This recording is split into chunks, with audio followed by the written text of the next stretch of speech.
Hi everyone, welcome to Roshni's Food and Life. എന്തൊക്കെയുണ്ട് എല്ലാവർക്കും വിശേഷങ്ങളൊക്കെ? സുഖമായിട്ടിരിക്കുന്നു എല്ലാവരും. അപ്പോൾ ഇവിടെയും ഞങ്ങൾ സുഖമായിട്ടിരിക്കുന്നു, കുഴപ്പമൊന്നുമില്ല, ഹാപ്പിയാണ്. അപ്പോൾ ഇന്ന് അനിഴമാണ്. അപ്പോൾ ഇന്നത്തെ നമ്മുടെ ഓണം സദ്യ സീരീസിന്റെ റെസിപ്പി വേറെ ഒന്നുമല്ല, പുളിയിഞ്ചിയാണ്. പുളിയിഞ്ചി എന്ന് വെച്ച് കഴിഞ്ഞാൽ തൃശ്ശൂർക്കാർക്കാണ് കൂടുതലും ഉള്ളത്. തൃശ്ശൂർ, പാലക്കാട് അങ്ങനെ അങ്ങോട്ടാണെന്ന് തോന്നുന്നത് കൂടുതലും പുളിയിഞ്ചി വെക്കാറുള്ളത്. പക്ഷെ എന്നിരുന്നാലും നമ്മുടെ സദ്യയിൽ മെയിൻ ഒരു ഐറ്റം പുളിയിഞ്ചിയാണ് കേട്ടോ. നമ്മൾ ഓണസദ്യ വെക്കുമ്പോൾ പുളിയിഞ്ചി ഒരു മെയിൻ ഐറ്റം തന്നെയാണ്. അപ്പോൾ പലരും അപ്പം ജില്ലകളുടെ വ്യത്യാസമൊന്നും ഇല്ലാതെ തന്നെ എല്ലാവരും തന്നെ വെക്കുന്ന ഒരു ഐറ്റമാണ് പുളിയിഞ്ചി. അപ്പൊ ഇന്ന് പുളിയിഞ്ചി വെക്കാന്ന് കരുതിച്ച്. അപ്പോൾ ഒട്ടും താമസിക്കേണ്ട, നമുക്ക് നോക്കാം എങ്ങനെയാണ് നമ്മുടെ പുളിയിഞ്ചി ഉണ്ടാക്കുന്നതെന്ന്.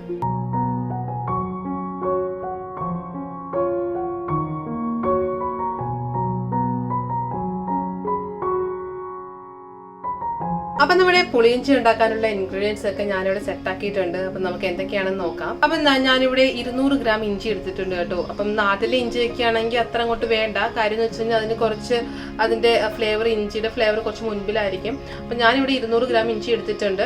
അതുപോലെ തന്നെ പുളി ഞാനിപ്പോൾ ഒരു മീഡിയം സൈസ് നാരങ്ങയുടെ വലുപ്പത്തിലുള്ള 2 നാരങ്ങയുടെ വലുപ്പത്തിലുള്ള പുളി എടുത്തിട്ടുണ്ട്. അതുപോലെ തന്നെ 1/4 കപ്പ് നമ്മുടെ ശർക്കര ഞാനിപ്പം പാനിയാക്കുന്നില്ല, ഞാൻ നമ്മുടെ ഗ്രേറ്റ് ചെയ്തെടുത്തിട്ടുണ്ട്. അപ്പൊ അങ്ങനെ വേണേൽ ചേർത്താൽ മതി. അപ്പൊ നല്ല ശർക്കര ആയതുകൊണ്ട് അധികം തരികളൊന്നും ഇല്ല, അതുകൊണ്ട് തന്നെ ഞാൻ ഗ്രേറ്റ് ചെയ്തെടുത്തിട്ടേ ഉള്ളൂ. പിന്നെ പൊടികളെന്ന് പറയുമ്പോൾ നമുക്ക് ഇവിടെ മുളക് പൊടിയുണ്ട്, മഞ്ഞൾപ്പൊടിയുണ്ട്, പിന്നെ ആവശ്യത്തിന് ഉപ്പ് ചേർക്കണം, കടുകുണ്ട്, അതുപോലെ തന്നെ കറിവേപ്പില, പിന്നെ വറ്റൽമുളക്, പിന്നെ നമ്മൾ വെളിച്ചെണ്ണയിലാണ് ഇത് താളിച്ചൊക്കെ എടുക്കുന്നത്.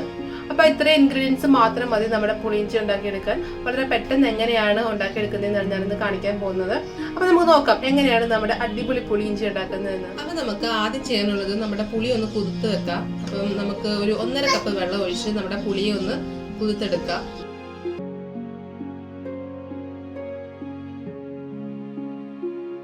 ഇനി നമുക്ക് ചെയ്യാനുള്ളത് നമ്മുടെ ഇഞ്ചി ഒന്ന് വറുത്തെടുക്കണം.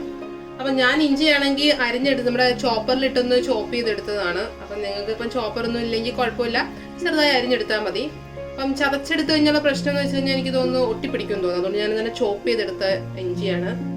അപ്പൊ നമ്മുടെ പാൻ ചൂടായിട്ടുണ്ട് കേട്ടോ. അപ്പൊ നമുക്ക് വെളിച്ചെണ്ണ ഒഴിച്ചു കൊടുക്കാം. ഞാനിവിടെ ഒരു 2 ടേബിൾ സ്പൂൺ നമ്മുടെ വെളിച്ചെണ്ണ ഒഴിച്ചു കൊടുത്തിട്ടുണ്ട്. അപ്പൊ ഇതിലേക്ക് നമ്മൾ എടുത്ത് വെച്ചിരിക്കുന്ന നമ്മുടെ ഇഞ്ചി ചേർത്ത് കൊടുക്കാം. അപ്പൊ ഞാനിവിടെ ഒരു 200 ഗ്രാം ഇഞ്ചി ചേർക്കുന്നുണ്ട്. അപ്പൊ നമുക്ക് ഇഞ്ചി ചേർത്ത് കൊടുക്കാം.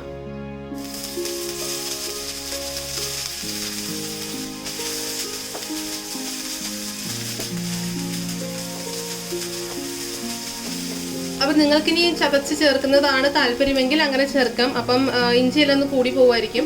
അപ്പൊ അങ്ങനെ കൂടി കഴിഞ്ഞു കഴിഞ്ഞാൽ ഒന്ന് മിക്സിയിലിട്ടൊന്ന് പൊടിച്ചെടുത്താൽ മതി. അപ്പൊ നമ്മുടെ ഈ ഇഞ്ചി ഞാനിപ്പം പൊടിച്ചെടുക്കുന്നുണ്ട്. അപ്പൊ ഇങ്ങനെ ഇടയ്ക്ക് കടിക്കത്തില്ലല്ലോ, അപ്പൊ നമുക്ക് കഴിക്കാൻ ഒരു പ്രത്യേക രസമായിരിക്കും. അപ്പൊ ചില ആൾക്കാർക്ക് എനിക്ക് തോന്നുന്നു ഇഞ്ചി ഇങ്ങനെ കടിക്കുന്നത് ഇഷ്ടമായിരിക്കും. അപ്പൊ അങ്ങനെയുള്ളവര് മിക്സിയിലിട്ട് പൊടിക്കേണ്ട, ആ സ്റ്റെപ്പ് അങ്ങ് സ്കിപ്പ് ചെയ്താൽ മതി കേട്ടോ. അപ്പൊ ഞാൻ എന്തായാലും ഇതിനെ ഒന്ന് ഫ്രൈ ചെയ്തിട്ടൊന്ന് പൊടിച്ചെടുക്കുന്നുണ്ട്. അപ്പൊ നമ്മുടെ ഇഞ്ചി നന്നായിട്ട് ഒരു ഗോൾഡൻ ബ്രൗൺ കളറിൽ വന്നിട്ടുണ്ട്. അപ്പൊ നമ്മളിങ്ങനെ മിക്സ് ചെയ്യുമ്പോൾ തന്നെ നമുക്കൊരു ചെറിയൊരു സൗണ്ട് വ്യത്യാസം അറിയാൻ പറ്റും. അങ്ങനെ ഒരു എന്താ പറയുക, ഒരു മൂത്തതിന്റെ ഒരു ഫീൽ നമുക്ക് കിട്ടും. അപ്പം ഈ പരുവാകുമ്പോൾ നമുക്ക് ഓഫ് ചെയ്യാം. എന്നിട്ട് നമ്മുടെ ഇതിനെ തണുക്കാൻ വെക്കാം, ഇഞ്ചിനെ തണുക്കാൻ വെക്കാം. തണുത്തതിന് ശേഷം നമുക്ക് നന്നായിട്ടൊന്ന് പൊടിച്ചെടുക്കാം. അപ്പം ഇനി അടുത്ത് നമ്മുടെ സ്റ്റെപ്പ് എന്ന് വെച്ച് കഴിഞ്ഞാൽ പുളി നന്നായിട്ട് തിളപ്പിച്ചെടുക്കണം, നമ്മുടെ പുളി വെള്ളം. ഞാൻ നേരത്തെ നമ്മുടെ പുളിയെ ഞാനാണെങ്കിൽ കുറച്ച് വെള്ളത്തിൽ കുതിർത്ത് വെച്ചിട്ടുണ്ടായിരുന്നു.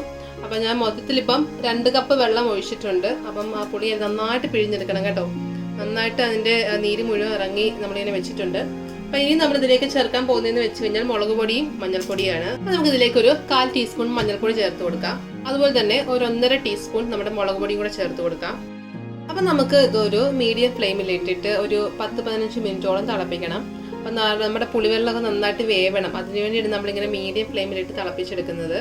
അപ്പൊ അതിനുശേഷം നമുക്ക് ഒന്ന് തിളച്ചൊന്ന് ചെറുതായിട്ടൊന്ന് കുറഞ്ഞ് നമ്മുടെ അളവൊക്കെ കുറഞ്ഞു വരുന്ന സമയത്ത് നമ്മുടെ ശർക്കരയൊക്കെ ചേർത്ത് കൊടുക്കാം. അപ്പൊ നമ്മുടെ പുളിയൊക്കെ ഏകദേശം കുറച്ച് വറ്റിയിട്ടുണ്ട് കേട്ടോ. അപ്പൊ ഒരുപാട് അങ്ങ് വറ്റണ്ട, നമ്മൾ ഒഴിച്ചതിനെ കാര്യം കുറച്ചുകൂടെ ഒന്ന് വറ്റി വന്നിട്ടുണ്ട്. അപ്പൊ ആ സമയമാകുമ്പോൾ നമ്മൾക്ക് നമ്മുടെ ശർക്കര ചേർത്ത് കൊടുക്കാം. അപ്പൊ ഞാനിവിടെ ശർക്കര ഗ്രേറ്റ് ചെയ്ത് വെച്ചത് ചേർത്ത് കൊടുക്കുവാണ്.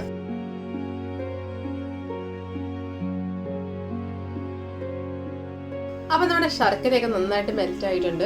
ഇനി നമുക്ക് ചേർക്കാന്നുള്ളത് നമ്മൾ പൊടിച്ചു വെച്ചിരിക്കുന്ന നമ്മുടെ ഇഞ്ചിയാണ്.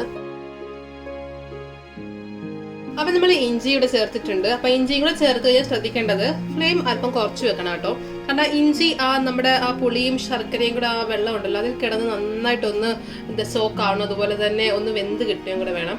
അപ്പോൾ അതുകൊണ്ട് തന്നെ ഒരു മീഡിയം ടു ലോ ഫ്ലെയിം, അല്ലെങ്കിൽ ലോ ടു മീഡിയം ഫ്ലെയിം വെച്ച് വേണം കുക്ക് ചെയ്തെടുക്കാൻ വേണ്ടി. അങ്ങനെ ഇരുന്നത് പതുക്കെ കുറുകി വരാൻ തുടങ്ങും. അതോടൊപ്പം തന്നെ നമുക്ക് ഈ സമയത്ത് ഉപ്പൂടെ ചേർത്ത് കൊടുക്കണം. അപ്പോൾ ഇതിലേക്ക് ഞാനൊരു 1/2 ടീസ്പൂൺ ഉപ്പൂടെ ചേർത്ത് കൊടുക്കുന്നുണ്ട്.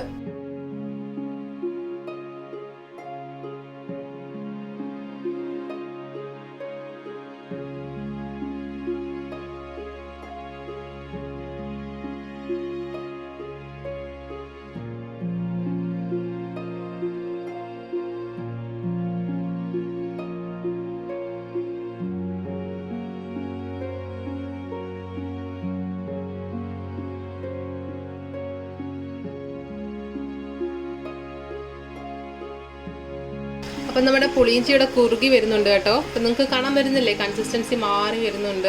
അതുപോലെ തന്നെ പുളിയിഞ്ചി ചിലർക്കാണെങ്കിൽ ഭയങ്കര കുറുകി ഇരിക്കുന്നതാണ് ഇഷ്ടം, എന്നാൽ ചിലർക്കാണെങ്കിൽ കുറച്ച് ലൂസായിട്ട് ഇരിക്കുന്നതാണ് ഇഷ്ടം അല്ലേ. അപ്പോൾ അതൊക്കെ നിങ്ങളുടെ ഇഷ്ടത്തിനനുസരിച്ച് എടുത്തോണം. ഞാൻ അധികം ലൂസും ആക്കുന്നില്ല, ഇച്ചിരി ടൈറ്റ് നല്ല കുറുക്കിയാണ് എടുക്കുന്നത്. അത്യാവശ്യം കുറുകി വന്നിട്ടുണ്ട്. പിന്നെ ഇത് നമ്മൾ ഫ്ലെയിം ഓഫ് ചെയ്താലും കുറച്ച് നേരം കഴിയുമ്പം ഒന്നുകൂടെ ഒന്ന് കുറുകുകയും. അപ്പം നമ്മൾ ഇപ്പോൾ ഉണ്ടാക്കുന്നതിനേക്കാളും ടേസ്റ്റ് ശരിക്കും പറഞ്ഞു കഴിഞ്ഞാൽ അടുത്ത ദിവസം എടുക്കുമ്പം ഇതിനേക്കാൾ ടേസ്റ്റാണ്. അതുപോലെ തന്നെ അച്ചാർ പോലൊക്കെ തന്നെയാണ്, ചീത്തയാവാതെ എത്ര നാൾ വേണമെങ്കിലും ഇരുന്നോളും. അതുകൊണ്ട് നമുക്ക് ഉണ്ടാക്കി വെച്ച് കഴിഞ്ഞാൽ ഇടയ്ക്കിടയ്ക്ക് നമുക്ക് ഇങ്ങനെ കഴിക്കാൻ പറ്റും. അതുകൊണ്ട് ഉണ്ടാക്കി വെക്കുന്നത് നല്ലതാണ് കേട്ടോ.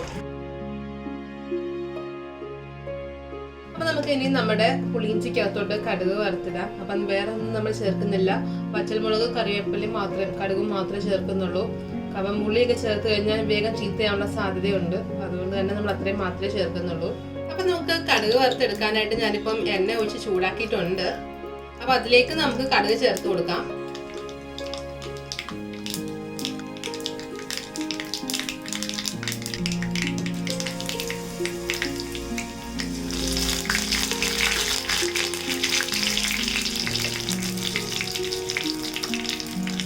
നമുക്ക് കടുക് വറുത്തത് നമുക്ക് പുളിയിഞ്ചിയിലേക്ക് ചേർത്ത് കൊടുക്കാം.